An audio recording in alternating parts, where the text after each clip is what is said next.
चंदा सुबह सुबह कपड़े धो रही होती है।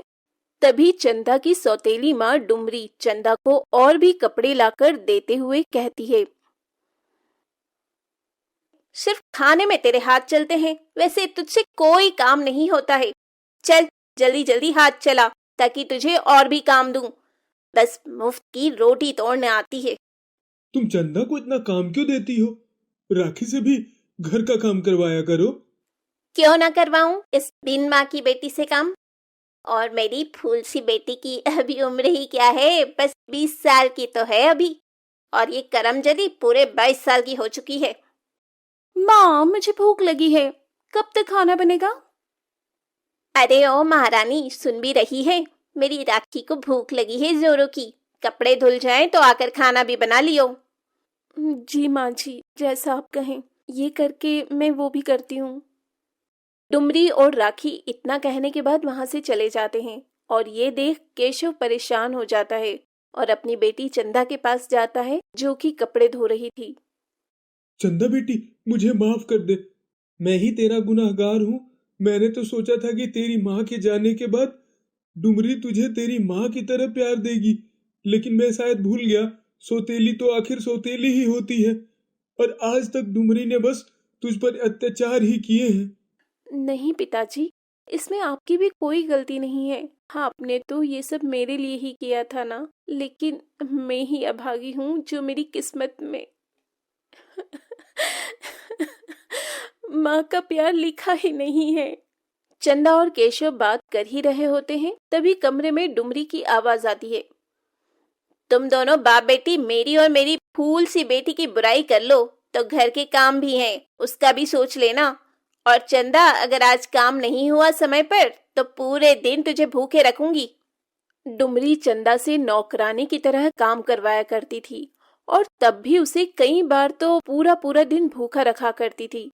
ये देख डुमरी की पड़ोसन खुद से कहती है, बेचारी चंदा की फूटी किस्मत। जब से इसकी सौतेली माँ आई है तब से बेचारी का बचपन तो छिन गया था। अब जवानी में ये औरत इसे नौकरानी की तरह काम करवाती है। भगवान, बेचारी को अच्छा घर परिवार ससुराल दे। ऐसे ही समय बीत रहा होता है और एक रोज डुमरी अपनी बेटी राखी के साथ बाजार से आ रही होती है। तभी राखी अपनी माँ को कहती है, माँ, वो देखो, ये चंदा ही है ना? और वो लड़का कौन है जो चंदा का बार बार हाथ पकड़ रहा है? अरे वो करमजली तुझे कहाँ दिख गई? अरे हाँ, ये कौन है? कहीं इसका इसके साथ चक्कर तो नहीं चल रहा है? अगर ऐसा है तो आज मैं इसकी टांग तोड़ दूंगी। माँ, मैंने इसे अपने घर के आसपास भी घूमते देखा है और अब तो मेरा शक भी यकीन में बदल गया है। चंदा का इसके साथ चक्कर चल रहा है। अभी यहाँ रोड पर तो मैं तमाशा नहीं करना चाहती हूँ, लेकिन आज इसे घर आने दे। जिन 2 पैरों से ये इससे अपना मुंह काला करवाने आई है, वही दोनों पैर मैं आज इसके तोड़ डालूंगी। अब राखी और डुमरी केशव के कान भरकर चंदा के आने का इंतजार करने लगते हैं। चंदा जैसे ही घर आती है, डुमरी चंदा का बाल पकड़कर उसे दरवाजे से खींचकर घर के अंदर लाती है। अरे माँ, ये अब क्या कर रही हैं? माँ नहीं, मेरा बाल छोड़ो। आप ये क्या कर रही हैं माँ? आप सुन तो रही हो ना? माँ, मुझे दर्द हो रहा है। करमजली अभागी, तो इस घर का नाम मिट्टी में मिलाना चाहती है। कौन है वो जिससे तू चिपक चिपक कर बातें कर रही थी? वो माँ, वो मैं आपको बताने ही वाली थी। मैंने कमल के बारे में पिताजी को बताया था। पिताजी, आप कुछ बोलते क्यों नहीं? वो क्या बोलेगा? दोनों बाप बेटी ने मिलकर इस घर का नाम मिट्टी में मिलाने का जो फैसला ले रखा है। अरे तुम दोनों चाहते क्या हो? डुमरी चंदा को खूब मारती है और खाना भी नहीं देती। केशव भी चंदा को नहीं बचाता क्योंकि उसे भी अपने घर की इज्जत प्यारी थी। इस वाक्य के बाद ही डुमरी चंदा के लिए लड़का देखना शुरू कर देती है। तुम इसकी 10 दिन के अंदर शादी करोगे, वरना मैं ये घर छोड़कर चली जाऊंगी। इसे तुम किसी दूध वाले के हाथों में या फिर किसी कबाड़ी, अखबार या दलाल के हाथ बेच दो, लेकिन ये लड़की 10 दिन के अंदर यहाँ से जानी चाहिए। मैं देख रहा हूँ इसके लिए लड़का। अब तुम शांत हो जाओ और मुझे भी शांत रहने दो। वो तो अच्छा हुआ मैंने इसे देख लिया, वरना इसने तो इस घर के बारे में एक बार भी नहीं सोचा है। चंदा के पिता केशव अब अपने दोस्त के जान पहचान के बताए लड़के से चंदा की शादी मंदिर में करवा देते हैं। चंदा तो गम की मारी अपनी जिंदगी काट रही थी, लेकिन चंदा जैसे ही अपने ससुराल जाती है, उसके ससुराल में चंदा के पैर रखते ही कई सारी अच्छी खबर आती है। अरे बहू, तू तो साक्षात लक्ष्मी का रूप है। क्या बात है, तूने तो घर में कदम रखते ही इस घर को स्वर्ग बना दिया। हाँ चंदा, तुम्हें पता है, जैसे ही तुम्हारा गृह प्रवेश हुआ है, वैसे ही एक के बाद एक अच्छी खबर मिली है। हाँ बहू, तू यहाँ बैठ। आज ही शाम में हम अपने नए घर में शिफ्ट हो जाएंगे। मैं कुछ समझी नहीं माँ जी। देख, मैं तुझे बताती हूँ। जैसे ही तू इस घर में आई, तभी हमारे सालों से चल रही तेरे चाचा ससुर जमीन का केस हार गए और हमें ये न्यूज़ मिली। और मेरे नितिन को सरकारी नौकरी का लेटर भी आया। और तेरे ससुर का जो सालों से पैसा अटका था, वो भी कल ही मिला है उन्हें। अब हम शाम तक ये किराए का घर छोड़कर अपने बड़े से घर में जा रहे हैं। ये तो बहुत अच्छी बात है माँ जी, मुझे भी अच्छा लगा सुनकर। चंदा जैसे ही अपने ससुराल जाती है, उसके घर परिवार में खुशियां ही खुशियां नजर आने लगती है, क्योंकि चंदा के सर से तो उसकी माँ का हाथ बचपन में ही उठ चुका था, लेकिन अपने ससुराल में उसे अपनी सास सुजाता से उसे माँ वाला प्यार मिल रहा था। और अब ऐसे ही काफी समय बीत जाते हैं। एक रोज केशव चंदा के घर आता है और वो चंदा का हवेली जैसा घर देखकर बहुत खुश होता है। और चंदा की सास भी केशव को कहती है, आपने तो हमारे घर बहू नहीं, साक्षात लक्ष्मी दी है, लक्ष्मी। इसके घर में पैर रखते ही देखिए हम क्या थे और क्या हो गए। मुझे तो पहले ही पता था, मेरी बेटी के अच्छे कर्म हैं। जिस घर में जाएगी उस घर को स्वर्ग बना देगी, स्वर्ग। ये राखी की शादी का कार्ड है, हम सब जरूर आएंगे पापा जी। केशव अपनी बेटी को खुश देख बहुत खुश था, और वो जब अपने घर आता है तो अपनी पत्नी से कुछ भी नहीं कहता। दे आए महारानी को शादी का कार्ड। मैंने तो मना किया था कि कोई जरूरत नहीं है उसे राखी की शादी में बुलाने की, वो उस लायक ही नहीं है। लेकिन नहीं, आपको तो अपनी लाडली को बुलाना है। अब तुम चाहे उसे कितना भी कोस लो डुमरी, अब मेरी बेटी जहाँ भी है बहुत खुश है और अपनी पुरानी जिंदगी को भूलकर आगे बढ़ रही है। अब ऐसे ही कुछ समय बाद शादी वाले दिन शादी की सभी तैयारियों के बीच लड़के वाले राखी से शादी करने से इनकार कर देते हैं, क्योंकि उन्हें और भी दहेज में पैसे चाहिए थे। ये सुन डुमरी लड़के वालों के सामने हाथ जोड़े खड़ी होती है। बगल में केशव भी होता है। हमने तो आपको पहले ही 1 लाख रुपया दिया है, एक महंगी गाड़ी भी दी और अपनी बेटी भी दे रहे हैं, और अब भी आप और पैसे मांग रहे हैं। हम गरीब लोग कहाँ से लाएंगे इतना पैसा? मैं कुछ नहीं जानती, मुझे 1 लाख रुपए और चाहिए, साथ में सोने की चेन, वरना ये शादी नहीं हो सकती। उठो बेटा मंडप से। डुमरी लड़के वालों के सामने गिड़गिड़ा ही रही होती है, तभी एक बड़ी सी गाड़ी डुमरी और केशव के दरवाजे पर आकर रुकती है। कार देख डुमरी के मुंह से निकल जाता है, अब ये कौन आया? कहीं भगवान ने मेरी सुन तो नहीं ली और मेरी मदद को कोई फरिश्ता भेज दिया। जरूर चंदा बेटी आई होगी और दामाद जी। हाँ, क्यों नहीं, वो भिकारन कार में होगी। तुम भी बिना पिए कैसे सपने देखते हो? अब जैसे ही नितिन के साथ चंदा महंगी गाड़ी से महंगी साड़ी, ज्वेलरी पहने निकलती है, डुमरी की तो आंखें ही चमक जाती है।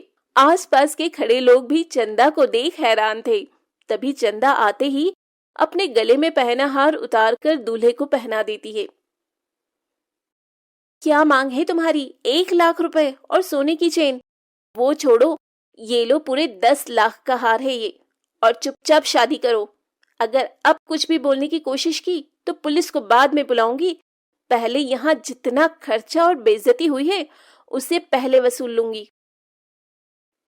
चंदा बेटा, कौन सी लॉटरी लगी है तेरी? लंबी गाड़ी, नौकर चाकर, तू तो एकदम बदल गई। जब डुमरी को सब कुछ पता चलता है तो उसे बहुत पछतावा होता है, क्योंकि डुमरी की बेटी राखी की शादी आज चंदा की वजह से हुई, वरना लड़के वालों ने तो दहेज के चक्कर में डुमरी की बेटी राखी से शादी करने से साफ इनकार कर दिया था। दौलतपुर गांव में रमेश अपनी 10 साल की बेटी चंदा के साथ रहा करता था। रमेश की पत्नी का कुछ सालों पहले देहांत हो चुका था और रमेश मेहनत मजदूरी करके अपना और अपनी बेटी का पेट पाल रहा था। हालांकि रमेश का भाई महेश और उसका परिवार उसके घर के पास में ही रहा करते थे, लेकिन महेश की पत्नी लीला को चंदा बिल्कुल भी पसंद नहीं थी। अरे चंदा, कहाँ थी? कब से तुझे ढूंढ रहा हूँ। वो पिताजी, मैं तो गाय के लिए चारा लेने गई थी, बस उसी में थोड़ा लेट हो गई। आप कब आए? बस अभी अभी आया हूँ। और तू इतना काम क्यों करती है? मैं आकर चारा ले आता। कोई बात नहीं पिताजी, आप भी तो काम पर से आकर थक जाते हैं ना, तो मैंने सोचा मैं ही कर लेती हूँ। और मुझे तो अब ये सब काम करने की आदत हो गई है। अरे रमेश, तेरी बेटी पढ़ने लिखने वाली नहीं है। कुछ दिनों बाद इसके हाथ पीले करवाने पड़ेंगे, वरना जैसे ये पूरे पूरे दिन घर से बाहर रहती है उस हिसाब से ये घर में नहीं टिकने वाली। तुम भी क्या बच्ची के पीछे पड़ी रहती हो? अरे हमारी चंदा तो तुमसे भी ज्यादा काम करती है। सुबह शाम का घर का खाना बनाना, खेतों से चारा लाकर गाय को खिलाना, यह सब कर लेती है हमारी बिटिया। और तुम तो बस घर के कामों में ही थक जाती हो। ठीक है, तुम घर जाओ, फिर मैं तुम्हें बताती हूँ कि मैं क्या क्या कर सकती हूँ और क्या नहीं। चंदा बहुत ही मेहनती थी। सुबह शाम घर का काम करने के बाद गाय को चारा डालकर भी चंदा अपने पढ़ाई के लिए समय निकाल ही लिया करती थी। ऐसे ही समय बीतता है और चंदा समय के साथ बड़ी हो चुकी होती है, लेकिन फिर भी उसका काम करने का तरीका नहीं बदलता। सुबह शाम खाना बनाना, शाम में खेतों से चारा लाकर गाय भैंसों को खिलाना, ये सब चंदा किया करती थी।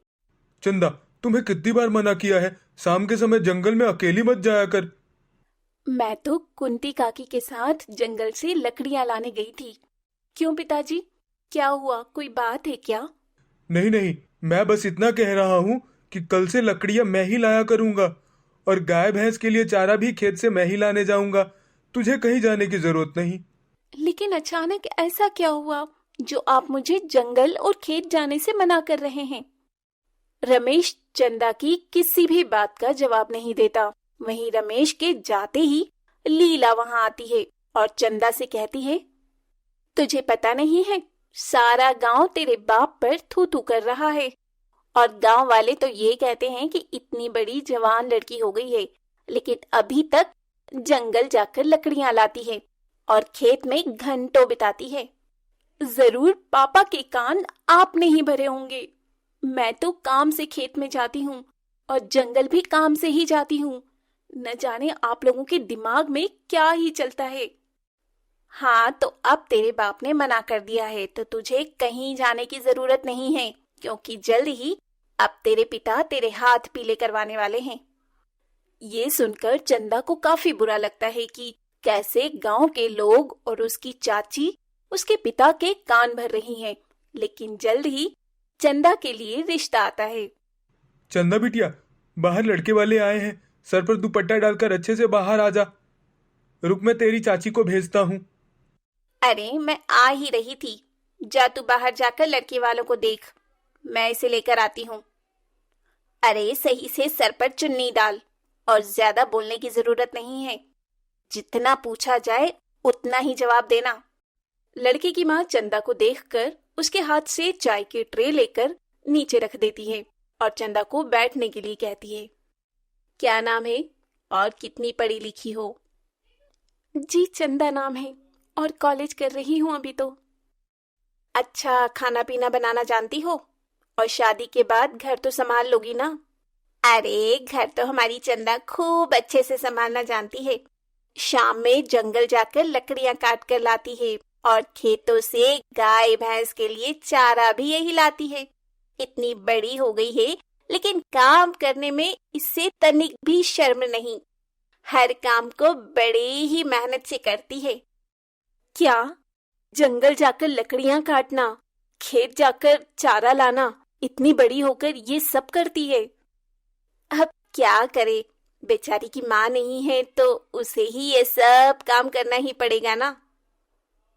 देखिए, हमें ऐसी लड़की चाहिए जो संस्कारी सुशील हो, लेकिन बिन माँ की बेटी है और पिता इसके घर पर ज्यादा समय रहते नहीं, खेतों में आना जाना है। खैर, हम सोच कर बताते हैं। इतना कहकर लड़के वाले वहां से चले जाते हैं। लड़के वालों के जाने के बाद लीला भी वहां से ये कहकर चली जाती है कि अरे रमेश, मैंने तुझे पहले ही कहा था कि लड़की जवान हो रही है, खेत जंगल मत जाने दिया कर। और बिन माँ की बेटी है तो लोग गलत समझते हैं। मैंने तुझे पहले ही मना किया था, खेतों में जाने की तुझे जरूरत नहीं। घर में रहकर घर का काम कर, कॉलेज जा, बस इतना ही। बाकी का काम मैं खुद ही कर लूंगा। अब अगले दिन लड़के वाले चंदा से शादी के लिए इनकार कर देते हैं।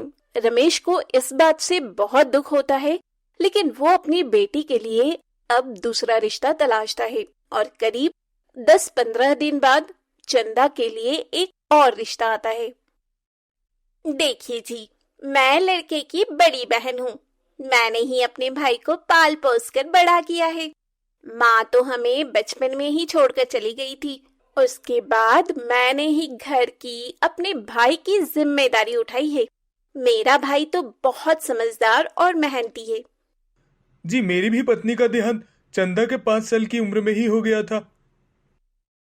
ठीक है, वैसे लड़की पढ़ी लिखी कितनी है और घर परिवार तो अच्छे से संभाल लेगी ना? अभी कोई दिक्कत परेशानी है तो बोल सकती है। पढ़ी लिखी तो है, लेकिन कुछ ज्यादा ही पढ़ा दिया है मेरे देवर जी ने अपनी लाडली बेटी को। मैंने तो पहले ही मना किया था, पढ़ी लिखी लड़कियां ज्यादा समय अपने ससुराल को नहीं संभाल पाती। ये तो आप सही कह रही हैं जी। वैसे कितनी पढ़ी लिखी है लड़की? कॉलेज में है और आगे भी पढ़ने की सोच रही है, लेकिन मैंने कहा अब इसके हाथ पीले कर देने चाहिए। ज्यादा और पढ़ लिख लिया तो लड़का भी नहीं मिलेगा। देखो, हमें लड़की तो पसंद है, लेकिन हम चाहते हैं कि लड़की ज्यादा पढ़ी लिखी नहीं हो। कल को मेरे भाई को छोड़कर चली गई तो हम रिश्तेदार समाज को क्या मुंह दिखाएंगे? अरे नहीं नहीं, मेरी बेटी ऐसी बिल्कुल भी नहीं है। जितनी संस्कारी है उतनी ही समझदार भी है। पढ़ाई लिखाई तो मैंने इसलिए करवाया कि कल को कोई दिक्कत ना हो। अब ये रिश्ता भी लीला की वजह से टूट जाता है।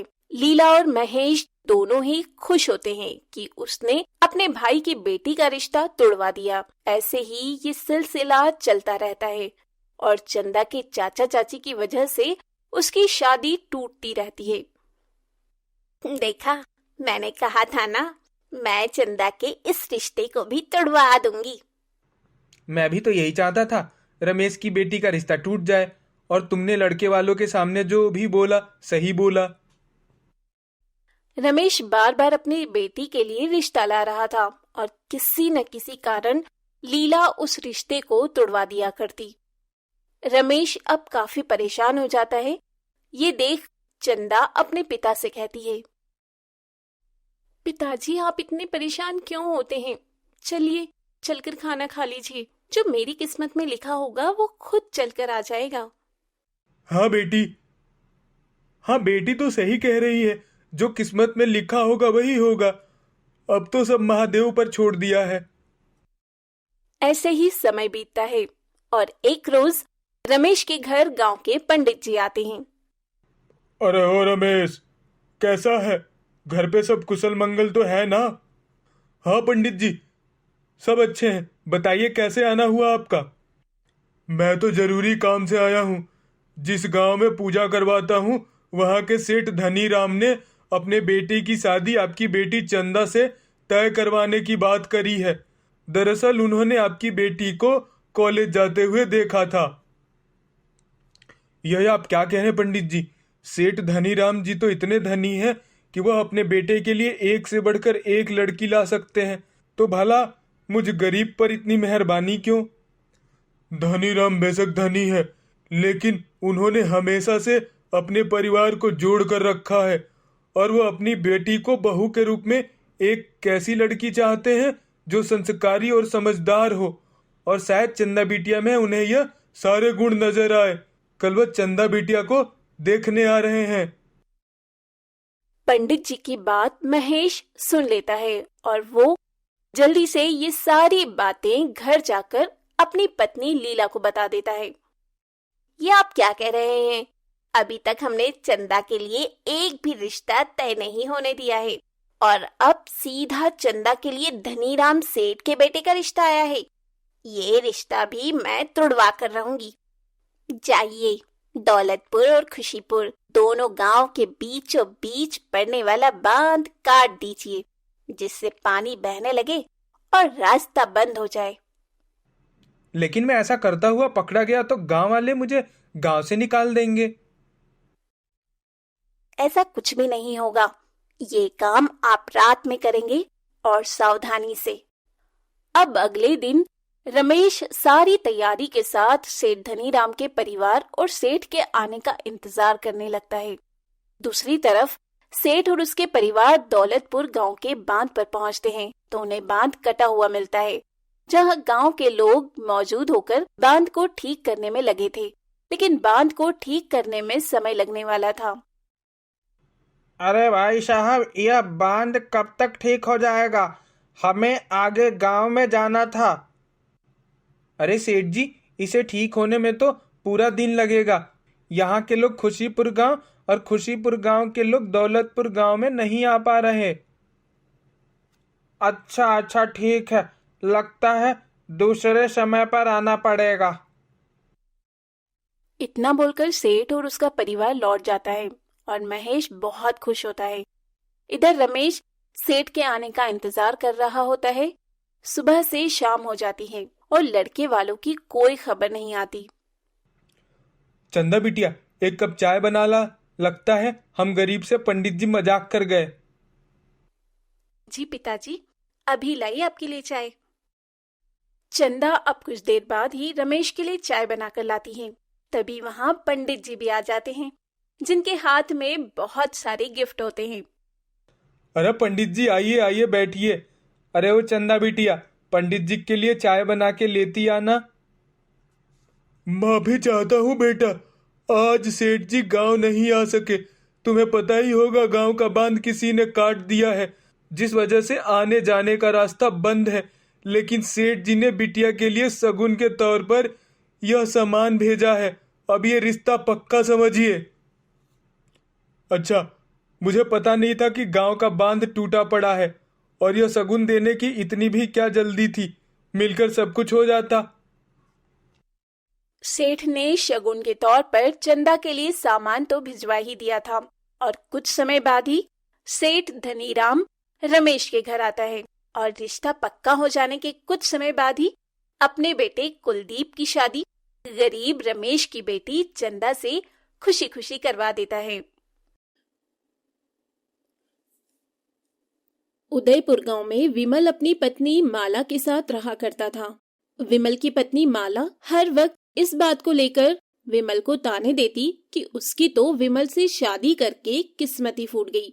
सुबह के समय माला खाना बनाते हुए अपने पति को ताने मारते हुए कहती है, अभी के लिए तो मैंने रजनी भाभी से आटा चावल मांगकर बंदोबस्त कर लिया, लेकिन शाम को लगता है कल की तरह भूखा ही सोना पड़ेगा।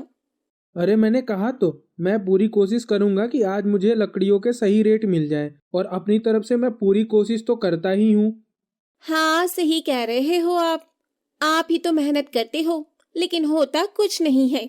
मुझे तो लगता है आप पूरे कहीं और ही रहते हो और शाम में घर आकर बहाना बना देते हो कि आज खाने का बंदोबस्त नहीं हो पाएगा क्योंकि जंगल में सूखी लकड़ियां नहीं मिली।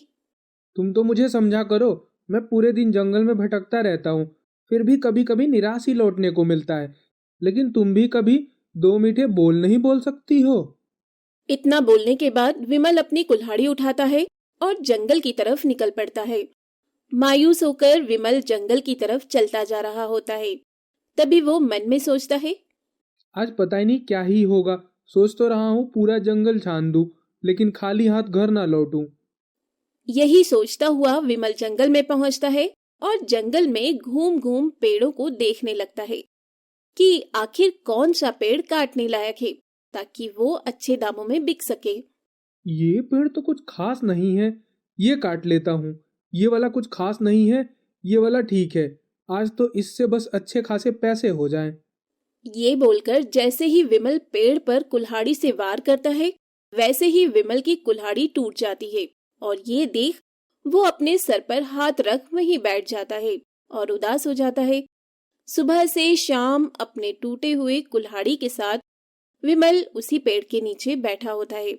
लेकिन तभी उसके कंधे पर किसी का हाथ आता है और जब वो पीछे मुड़कर देखता है तो हैरान रह जाता है। अरे सुनिए, मैं सूरज और ये लता, हम दोनों शहर से गांव आए हैं। क्या यही है उदयपुर गांव? हाँ हाँ, यही है उदयपुर गांव। लेकिन आप दोनों कौन हैं और यहाँ किस काम से आए हैं? दरअसल हम यहाँ ये कह रहा है कि हम यहाँ घूमने आए हैं, गांव पर रिसर्च कर रहे हैं और हमें भूख लग गई है। काफी दूर से चलकर जो आ रहे हैं। लेकिन आप यहाँ बैठे क्यों थे और परेशान भी लग रहे हैं? अरे क्या बताऊं, ये मेरी कुल्हाड़ी टूट गई। कल रात भी भूखा ही सोना पड़ा था जब लकड़ियां नहीं मिली, और आज भी भूखा ही सोना पड़ेगा क्योंकि लकड़ी तो मिल गई पर कुल्हाड़ी टूट गई। हम आपकी मदद कर सकते हैं, लेकिन एक शर्त है। आपको भी हम दोनों की मदद करनी होगी खजाना ढूंढने में। तुम पागल हो? उस खजाने के बारे में इसने किसी चौथे को बता दिया तो हम दोनों तो बर्बाद होंगे ही। साथ में वो खजाना भी हमारे हाथ तो क्या सपने में भी नहीं आ पाएगा। हमें इस पर विश्वास तो रखना ही होगा। क्या आप हमारी मदद करेंगे उस खजाने को ढूंढने में? ऐसा नहीं है कि हम आपकी मदद नहीं करेंगे, बल्कि हम आपकी भी मदद करेंगे। इस गांव में खजाना है और हम जैसे अनपढ़ लोगों को इसके बारे में कुछ पता भी नहीं है। बल्कि आप शहर के रहने वाले शहर से यहाँ इतनी दूर इस गांव में खजाना ढूंढने आए हो, तो मैं आपकी मदद करूंगा पूरी ईमानदारी से। गांव के अनपढ़ लोग, बस एक बार खजाने का पता तो चल जाए, उसके बाद इसका हिस्सा तो क्या, इसके शरीर का हिस्सा भी इसके घर वालों को मिलना नामुमकिन हो जाएगा। आप लोग मेरे घर चलो, कल सुबह ही मैं आपको उस जगह ले जाऊंगा जहाँ का आप मुझे नक्शा बता रहे हैं। ठीक है, लेकिन ये पैसे तुम रखो। तुम हमें घर ले जा रहे हो और हमें भूख भी लगी है। इससे तुम राशन ले लो ताकि आज रात और सुबह के खाने का बंदोबस्त तो हो ही जाए। आपका बहुत बहुत शुक्रिया। अगर आप आज नहीं होते, आज रात भी मुझे और मेरी पत्नी को भूखा ही सोना पड़ता। अरे ये तो मेरा फर्ज है और आप हमारी मदद भी तो कर रहे हैं, इसलिए अब हमें चलना चाहिए, शाम होने वाली है। अब जैसे ही विमल उन दो शहरी लोगों को अपने घर लेकर पहुंचता है तो विमल की पत्नी माला भी उन दो अनजान लोगों को देख हैरान रह जाती है। ये कौन है? मेरे मायके वाले तो नहीं और आपके ससुराल वाले तो इतने अच्छे दिखते भी नहीं। फिर कौन है ये लोग? यहाँ तो खुद के खाने पीने पर आफत है। नमस्ते जी, मैं सूरज, ये लता। हम बस आपके घर सुबह तक ही रुके हैं और हमें कुछ ज्यादा भी नहीं चाहिए। हम तो नीचे भी एक चादर पे सो जाएंगे। अरे जान न पहचान, आप हमारे मेहमान। अपनी पत्नी की ये बातें सुनकर विमल अपनी पत्नी का हाथ पकड़कर एक कोने में लेकर जाता है और अपनी पत्नी से कहता है, तुम पागल हो क्या? मैं तो तुम्हारी सुन लेता हूँ। अगर ये नाराज हो गए तो घर आई लक्ष्मी यहाँ से चली जाएंगी।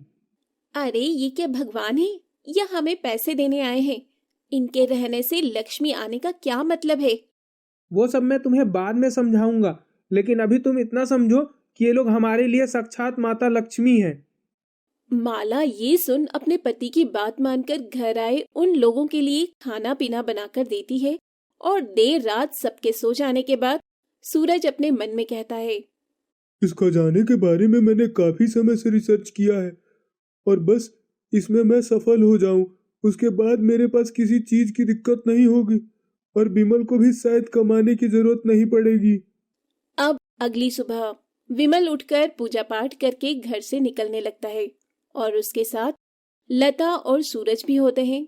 ऐसे में माला अपने पति विमल से कहती है, सुनो, आपने तो कहा था कि ये साक्षात माता लक्ष्मी है, तो ये कहाँ जा रहे हैं?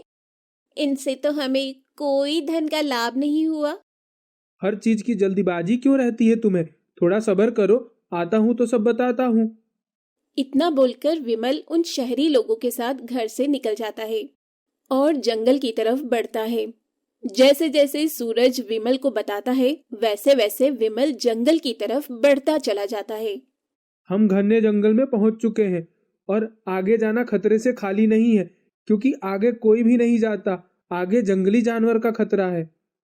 हमें आगे जाने की जरूरत भी नहीं है, क्योंकि यहीं पर वो खजाना नक्शे के मुताबिक हम सही जगह खड़े हैं। तो खड़े क्यों हैं? जल्दी ढूंढो, कहाँ है वो खजाना? अब तीनों ही मिलकर खजाना ढूंढने लगते हैं। तभी लता एक रस्सी में फंसकर गिर पड़ती है और उसी रस्सी में खजाना बंधा था, जो रस्सी के सहारे ऊपर आने के साथ खजाने का संदूक प्रकट करता है, जिसमें ढेरों सोने के सिक्के और एक हथौड़ी होती है। इतना सारा सोना मैंने तो सिर्फ कहानियों में सुना था, लेकिन आज देख भी रहा हूँ। हे प्रभु, ये क्या है? ऐसा भी हो सकता है क्या? विमल, तुमने हमारी बहुत मदद की है, तो मैं चाहता हूँ कि तुम ये सोने के हथौड़ा अपने पास रखो और ये सोने के सिक्के हम। इसे ये भी क्यों देने? सारी मेहनत तो हमारी है ना। अगर आपको ऐसा लगता है तो आप ये रख सकती हैं। वैसे भी मैं गरीब आदमी, बैठकर खाने की आदत नहीं है। मेहनत मजदूरी कर कर घर चला ही लूंगा। ना ज्यादा पैसों का लोभ है, ना ही बचाने का। जो आता है खुशी खुशी खाता हूँ। नहीं नहीं विमल, तुम इसके हकदार हो। तुम मेहनती होने के साथ ईमानदार भी हो। मुझे तुम्हारी ईमानदारी और नेक दिली पसंद आई। वो दोनों शहरी लोग तो खजाने के संदूक के साथ गांव से शहर के लिए निकल जाते हैं। वहीं दूसरी तरफ विमल अपने घर आता है। वो भी खुशी खुशी और अपनी पत्नी को सारी बातें बताता है। हे प्रभु, इस इंसान को बुद्धि दो। उन लोगों ने आपको मूर्ख बनाया। इतने सारे सोने के सिक्के ले गए और आपको थमा दिया ये हथौड़ी, जिसे बेचकर ज्यादा से ज्यादा महीने 2 महीने आप आराम से खा सकते हैं। बस इससे आपका कौन सा भाग्य चमक गया? नहीं, मैंने तो बस रास्ता बताया था और उन्होंने भी खुशी खुशी मुझे ये हथौड़ी दे दी। तुम शक्ल से ही नहीं, अक्ल से भी मूर्ख हो और वो दोनों शहरी लोग तुम्हें मूर्ख बना गए। माला और विमल के बीच बहस चल ही रही होती है कि तभी विमल के हाथ की हथौड़ी बोल पड़ती है। विमल, मैं तुम्हारी ईमानदारी से प्रसन्न हुआ और तुम्हें वरदान देता हूँ कि तुम इस हथौड़े से जिस भी चीज पर वार करोगे वो सोने की हो जाएगी, चाहे वो इंसान ही क्यों ना हो। हाय दैया, ये क्या था? ये सच है? अरे, आपके हाथों में तो खजाने से भी अच्छी चीज लगी है। देखो माला, हथौड़ी मुझे दो। लालच में तुम ऐसी नादानी मत कर बैठना जिससे हमें नुकसान हो। नहीं नहीं, मैं इस मिट्टी के चूल्हे पर वार करके देखती हूँ। ये सचमुच सोने की हो जाएगी। अब जैसे ही माला ये कहकर उस मिट्टी के चूल्हे पर वार करती है, वो सोने की हथौड़ी उस मिट्टी के चूल्हे को सोने का बना देती है। और ये देख माला घर में रखे कई और सारी चीजों पर वार करती है और वो सभी चीजें सोने की हो जाती है। और इसके बाद लकड़हारा विमल अमीर बन जाता है और उसके पास एक बड़ा घर, नौकर, चाकर, गाड़ी, पैसा, किसी चीज की कमी नहीं रहती है उस सोने की हथौड़ी आने के बाद।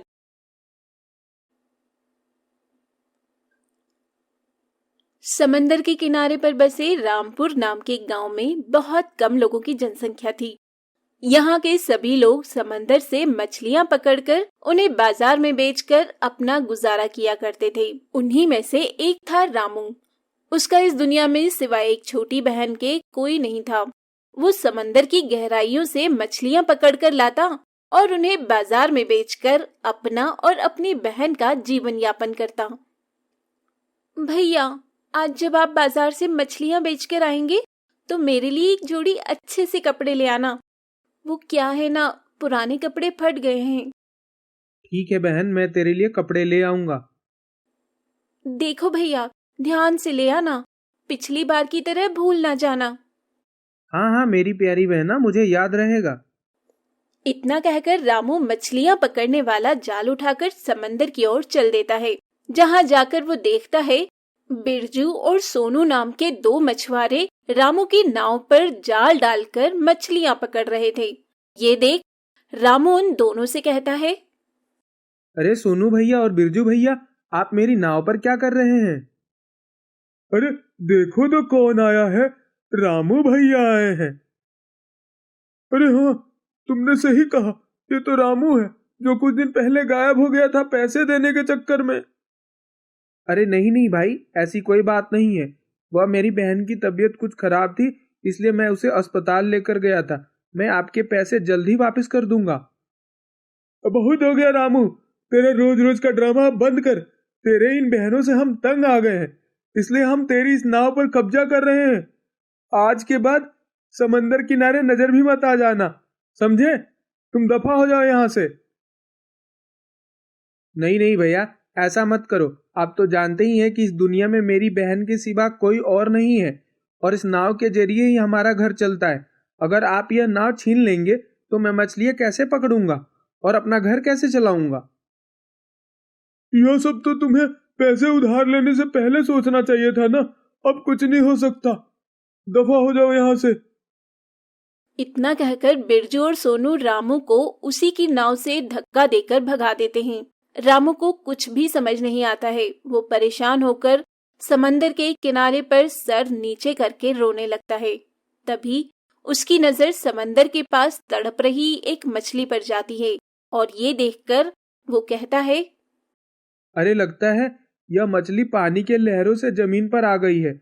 अगर यह ऐसे ही तड़पती रही तो मर जाएगी। इसे वापस पानी में डाल देता हूँ। इतना कहकर रामू उस मछली को अपने दोनों हाथों से उठाकर समंदर में वापस डाल देता है और वो मछली पानी के अंदर चली जाती है। ये देखकर रामू खुश हो जाता है और वापस एक किनारे पर जाकर बैठ जाता है।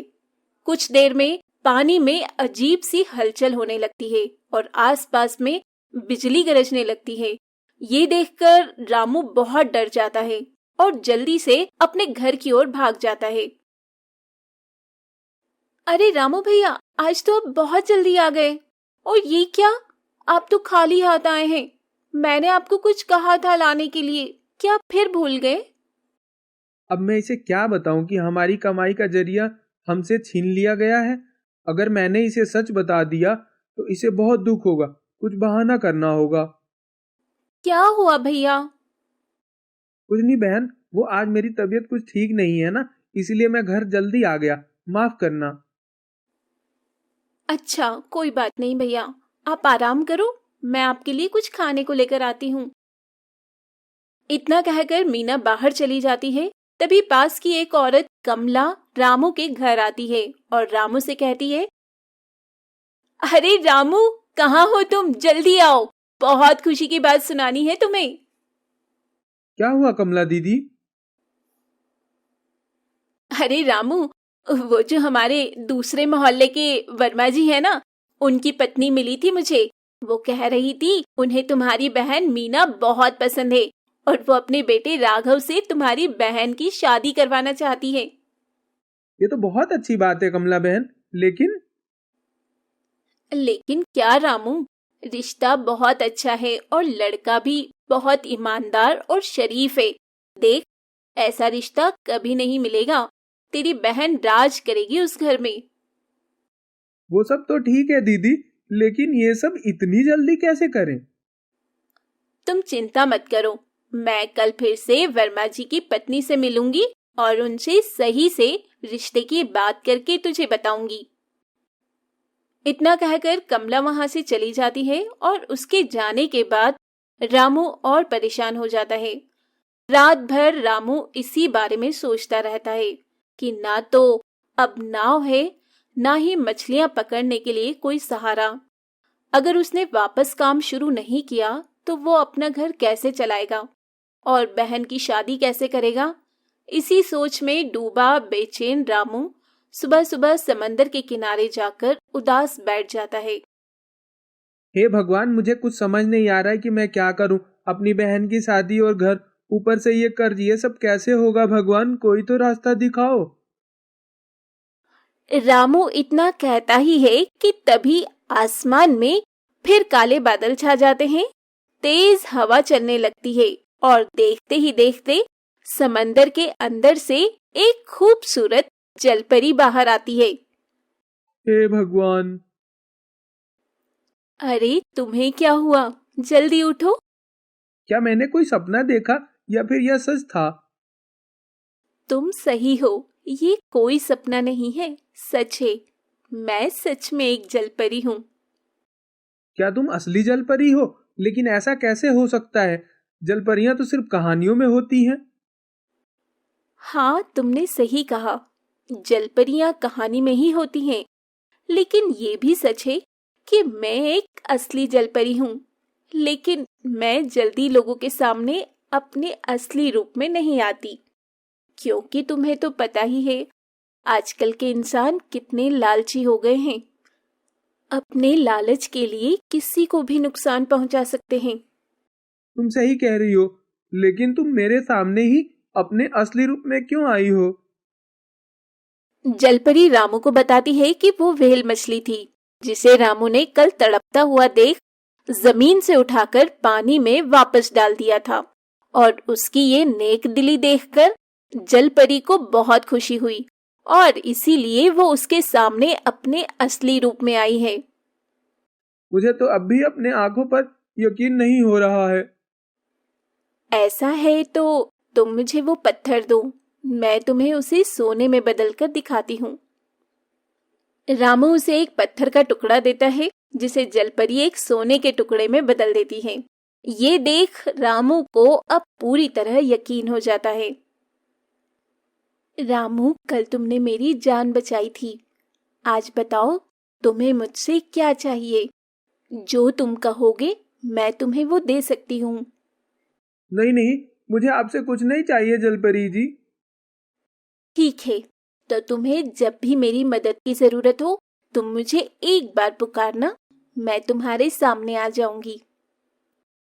इतना कहकर जलपरी गायब हो जाती है और उसके जाने के बाद रामू भी वापस उस सोने के टुकड़े को घर ले जाता है और उसे बेचकर नई नाव खरीदता है और फिर से अपनी मछलियां पकड़कर बेचने का व्यापार शुरू कर देता है। ये देख सोनू और बिरजू हैरान हो जाते हैं और रामू से कहते हैं, ये सब क्या है?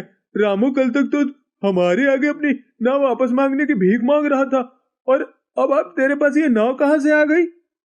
उससे तुम्हें क्या मतलब? तुमने तो अपना कर्जा चुकता कर लिया ना। अब अपने काम से काम रखो। वाह रे वाह, इसकी तो जुबान भी बहुत लंबी हो गई है। और सुन, उस नाव के तूने बस अपना ब्याज ही दिया था, अब ये नाव भी हमें दे दे, इससे हमारा मूल भी वसूल हो जाएगा। ऐसा मत करो, अब मेरे पास यही सहारा है। मुझे मेरे बहनों की शादी के लिए पैसा जमा करना है। अगर तुम ये भी ले लोगे तो मैं उनकी शादी कैसे करूंगा?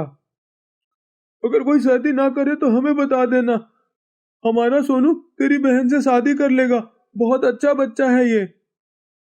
इतना कहकर बिरजू और सोनू फिर से रामू की नई नाव लेकर चले जाते हैं और लाचार रामू रोता हुआ वापस जलपरी के पास जाता है और उसे सब बताता है।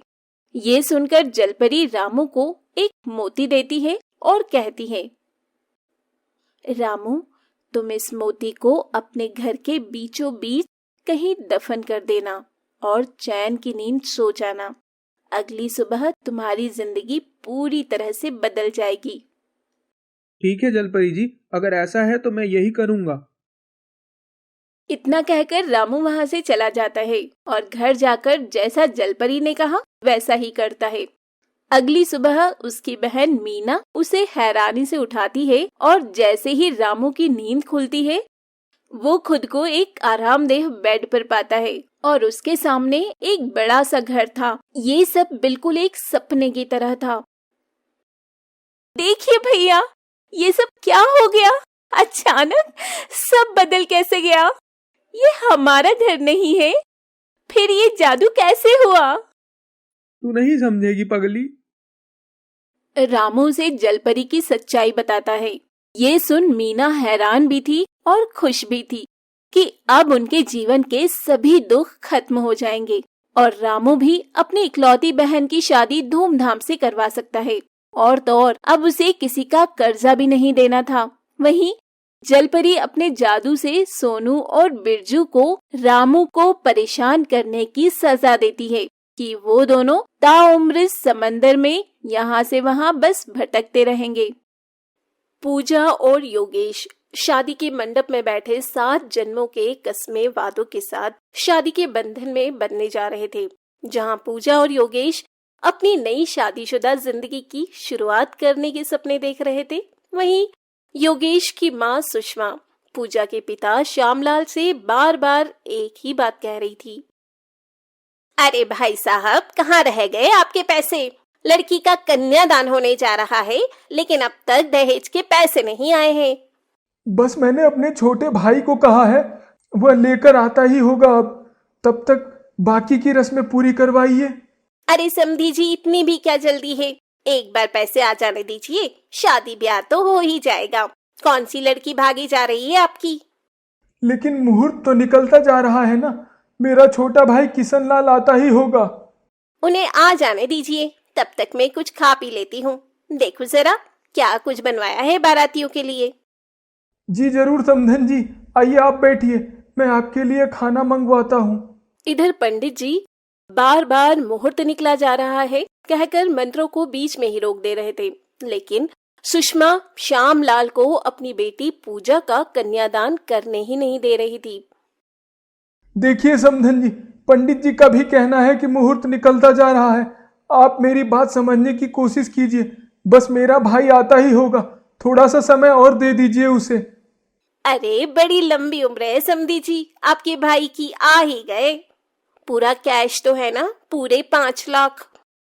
जी जी, पूरा बंदोबस्त कर दिया था मैंने। मेरी बेटी की शादी में कोई कमी नहीं रहे, इसलिए मैं अपने घर तक को गिरवी रख दिया है। अब बेटी पैदा की है तो इतना फर्ज तो बनता है ना आपका कि आप अपने आप को गिरवी रखें या अपने घर को। क्यों समधी जी, कुछ गलत तो नहीं कहा ना मैंने? जी नहीं नहीं समधन जी, अब मैं कन्यादान की रस्म पूरी करता हूँ। सुषमा का बेटा पढ़ा लिखा और अच्छी नौकरी करता था। सुषमा ने अपने बेटे की शादी के लिए लड़की वालों से 5 लाख रुपए कैश, घर का सामान और एक कार दहेज की मांग की थी, जो श्यामलाल जैसे तैसे पूरा करता है। अब पूजा भी शादी करके अपने मायके से ससुराल आती है। श्यामलाल तो सोचता है उसने अपने बेटी को इतना कुछ दिया है कि उसकी सास उसे कुछ भी नहीं कहेगी और हमेशा ही उसे अपनी पलकों पर बैठा कर रखेगी।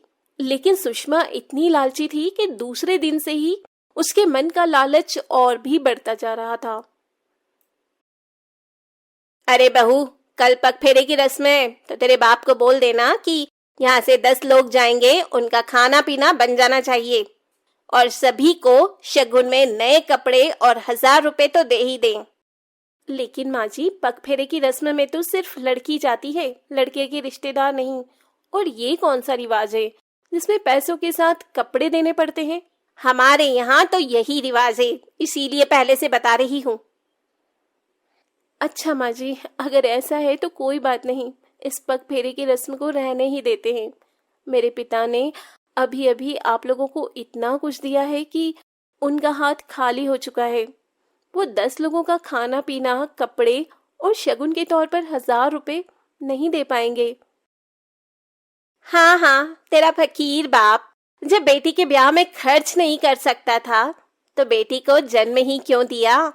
खैर छोड़ो, अब तक उसने जितने भी सामान दहेज में दिए हैं सारे लोकल हैं, कोई काम का नहीं लग रहा। माँ जी, मैं समझती हूँ, उन्होंने जो भी दिया है कर्ज में आकर दिया है, जैसा भी दिया है अपनी तरफ से अच्छा दिया है। आप ऐसे कैसे बोल सकती हैं? जो देख रही हूँ वही बोल रही हूँ, लेकिन तेरी जुबान भी दूसरे दिन से ही कुछ ज्यादा चलने लगी है। पूजा अपनी सास की बातें सुनकर समझ जाती है कि उसकी सास एक नंबर की दहेजखोर लालची औरत है। ऐसे ही समय बीत रहा था। एक रोज सुषमा के कमरे का एसी खराब हो जाता है। सुषमा अपने बेटे योगेश से एसी ठीक करवाने की बात कहती है। माँ, आपको पता है ना शादी में कितना खर्च आया है। बेशक हम लड़के वाले हैं, लेकिन खर्च तो हमारा भी हुआ है, और अभी मेरी तनख्वाह भी नहीं आई है, तो इन सब पर खर्च करने का आप सोचो भी मत। हाँ बेटा, ये भी तू सही कह रहा है। चल, इसका भी उपाय मैं करती हूँ, तू अभी ऑफिस जा।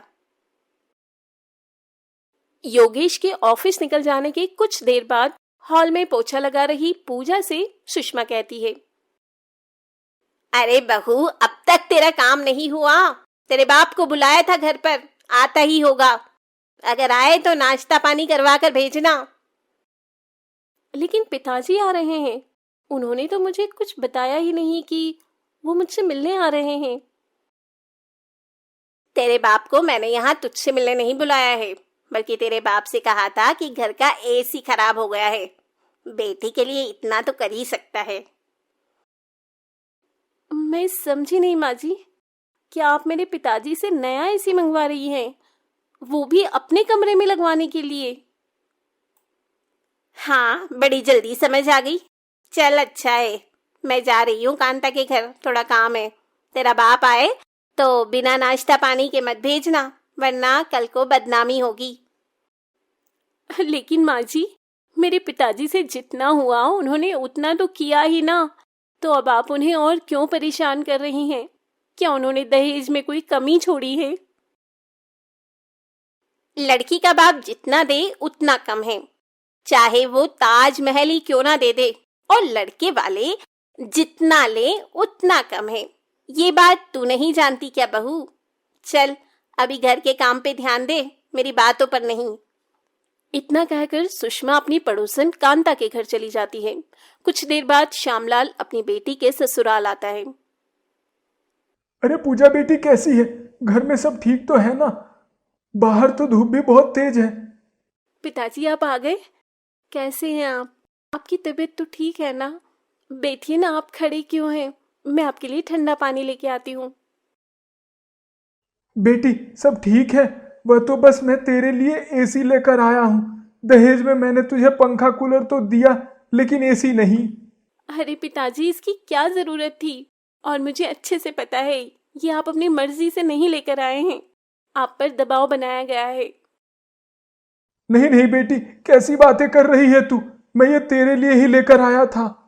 पूजा अपने पिता की बात सुनकर किचन में पानी लाने जाती है। तभी श्यामलाल किसी से फोन पर बातें कर रहा होता है। मालिक, जल्द पैसे दे दूंगा, अभी मैं बेटी के घर आया हूँ, ज्यादा बात नहीं कर सकता, माफ कीजिएगा। मैं घर आते ही आपसे मिलने आता हूँ, बस कुछ दिन और। पिताजी लीजिए पानी। और किसका फोन था? आप इतने परेशान क्यों हैं? बताइए क्या बात है? आप मेरी शादी के बाद कर्ज में आ गए हैं, मुझे पता है, इसलिए आप इतना परेशान हैं। अरे अरे, तुझे चिंता करने की कोई जरूरत नहीं है, सब हो जाएगा। और समधन जी कहाँ है? कहीं नजर नहीं आ रही है? मैं चलता हूँ, यह एसी उन्हें दिखा देना। पूजा तो सब जानती थी कि उसके पिता बिना बोले ये एसी नहीं लाए हैं, बल्कि उसकी सास ने इतना दहेज लेने के बाद भी उसके पिता को प्रताड़ित कर रखा है, और पूजा भी दहेज की बढ़ती मांग से प्रताड़ित हो रही थी। एक रोज सुषमा हॉल में बैठी टीवी देख रही होती है, तभी टीवी अचानक बंद हो जाता है। सुषमा बहुत कोशिश करती है, लेकिन टीवी नहीं चलता। तभी सुषमा पूजा के पिता श्यामलाल को फोन लगाकर कहती है, अरे समधी जी, कैसे हैं आप? आपने एसी तो बड़ा अच्छा दिया है, ठंडी ठंडी हवा आती है। बस मैंने तो आपको इसीलिए याद कर लिया कि मेरा मनोरंजन नहीं हो पा रहा है, अभी अभी टीवी खराब हो गया है, सोचा आपको बता दूं, आप भिजवा दें अपनी बेटी के लिए टीवी। 1 मिनट माँ जी। पिताजी आप फोन रखिए, मैं बाद में बात करती हूँ। और माँ जी अगर आपने गलती से भी मेरे पिताजी के हालचाल लेने के लिए भी अब फोन किया तो मुझसे बुरा कोई नहीं होगा।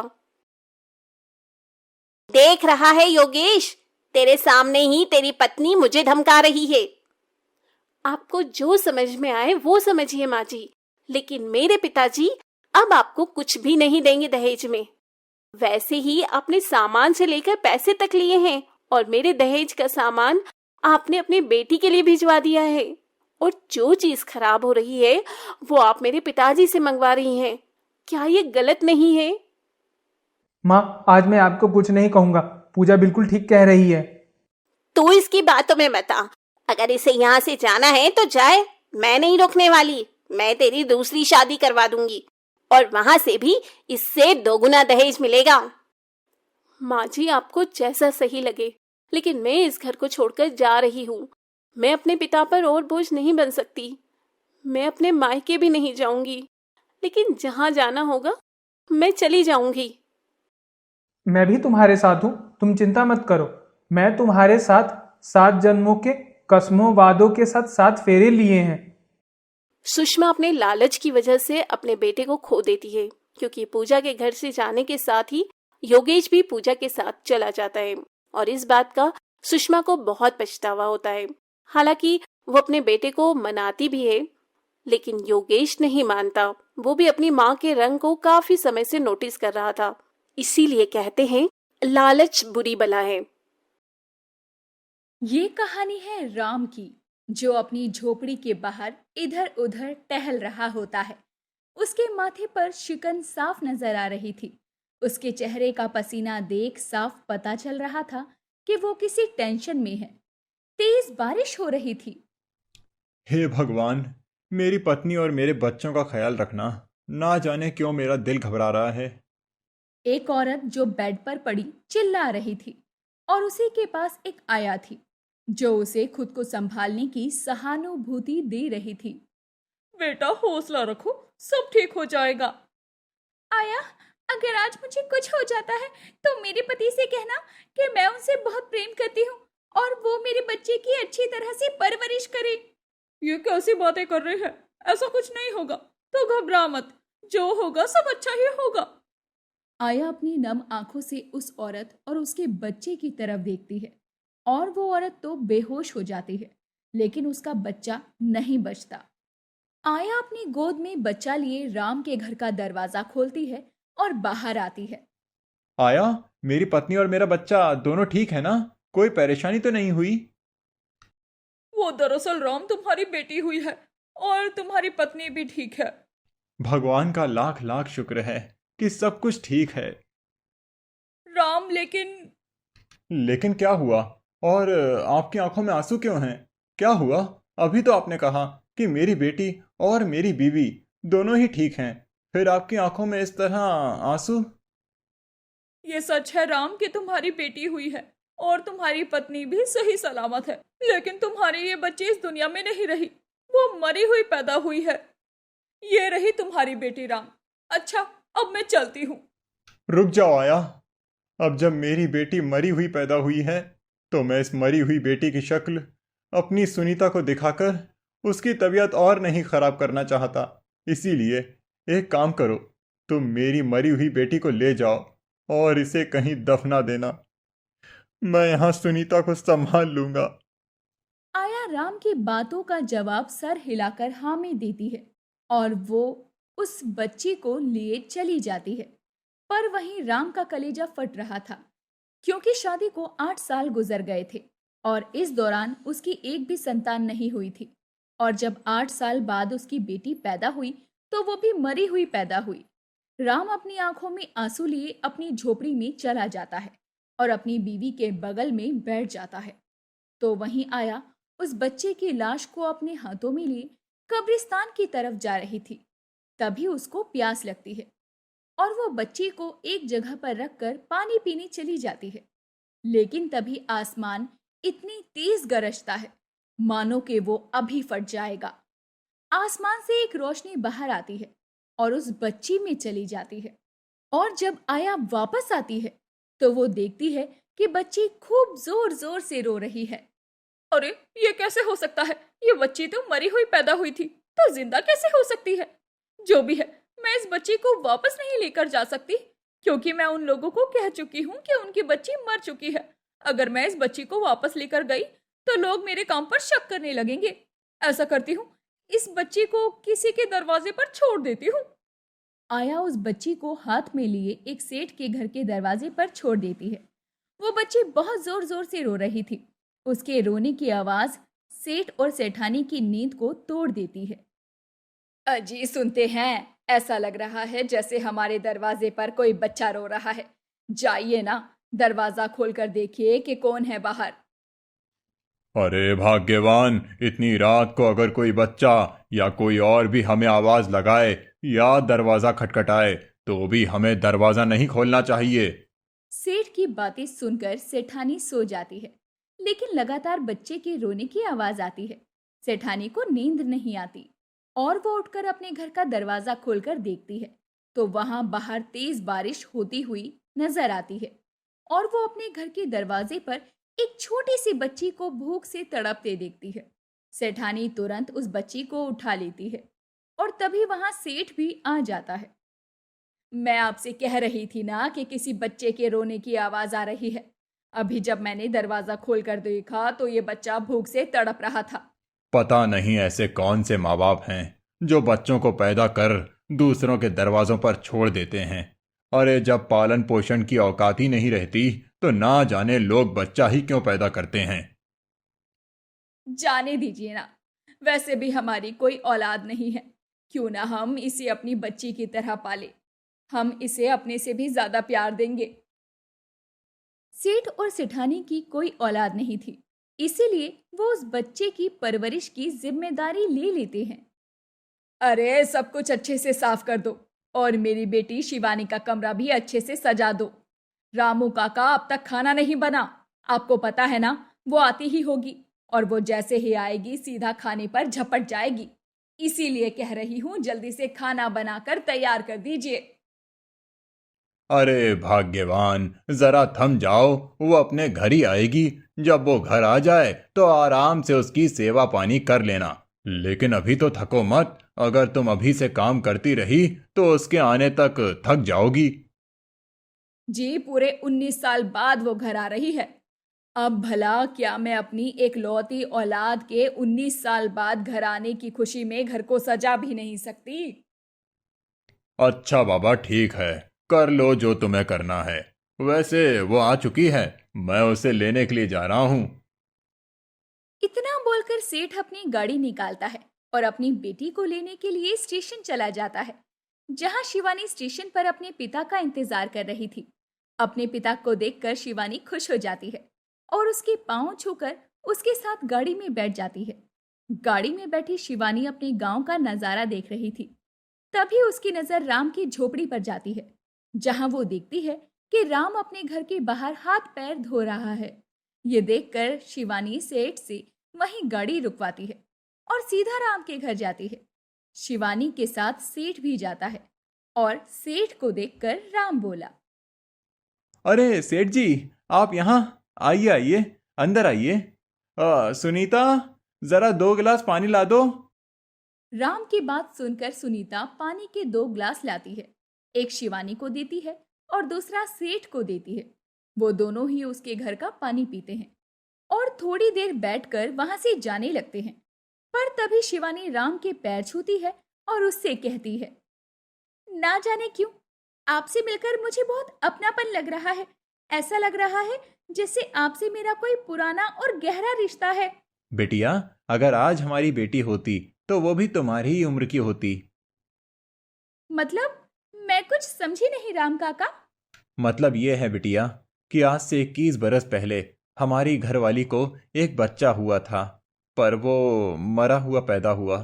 उसके बाद से तो मानो भगवान ने हमारे घर की खुशियां ही छीन ली। ना तो हमें बच्चा हुआ और ना ही हमारी घरवाली कभी सही से मुस्कुरा पाती है। अगर ऐसी बात है तो मुझे भी आप अपनी बेटी ही समझिए। मैं भी तो 21 साल की हूँ। अगर आपकी बेटी होती तो वो भी मेरी उम्र की होती, इसीलिए मुझ में आप अपनी बेटी को देख सकते हैं।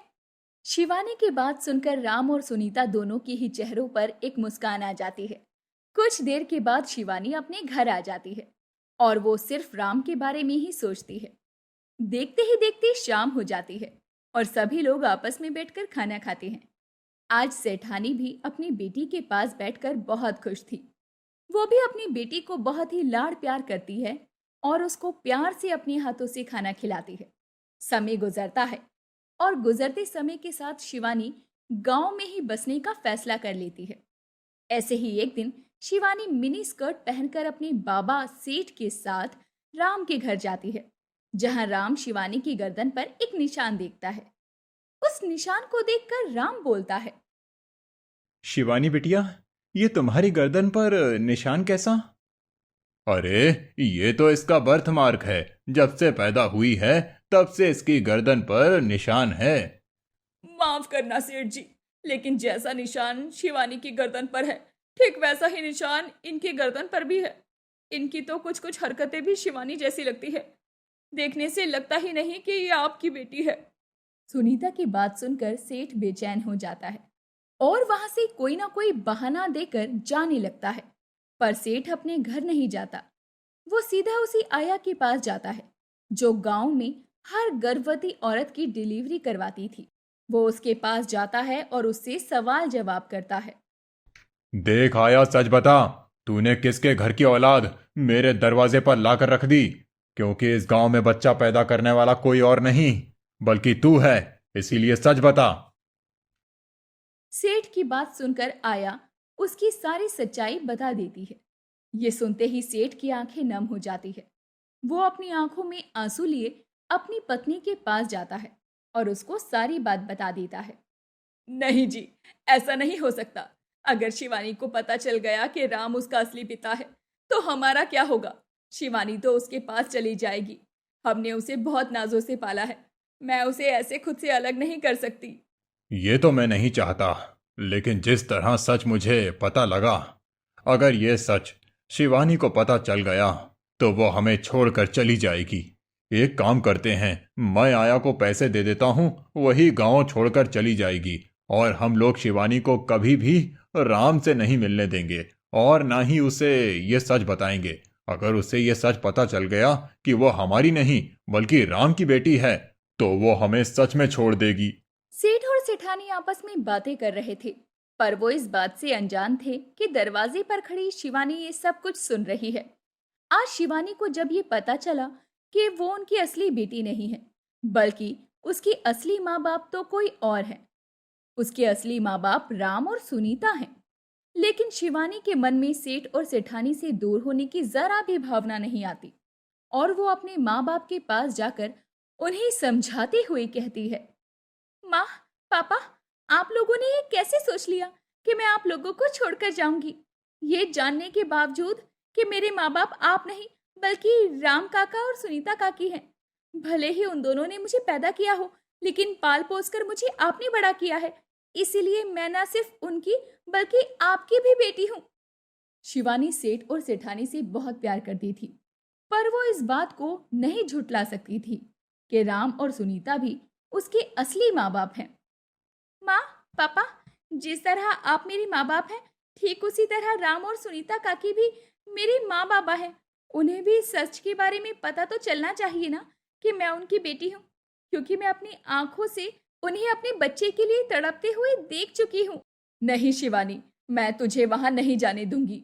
अगर तू वहां चली गई तो तू वापस लौटकर कभी नहीं आएगी। मैं जानती हूँ उन दोनों को। जब ये बात उन दोनों को पता चलेगी कि तू उनकी बेटी है तो वो तुझे मेरे पास कभी नहीं आने देंगे। माँ, ऐसा क्यों सोचती हो? मैं आपको कह रही हूँ ना, मैं आपको छोड़कर कहीं नहीं जाऊंगी। लेकिन वो भी तो मेरे माँ बाप हैं। उन्हें भी तो अपनी बेटी को देखने का पूरा हक है।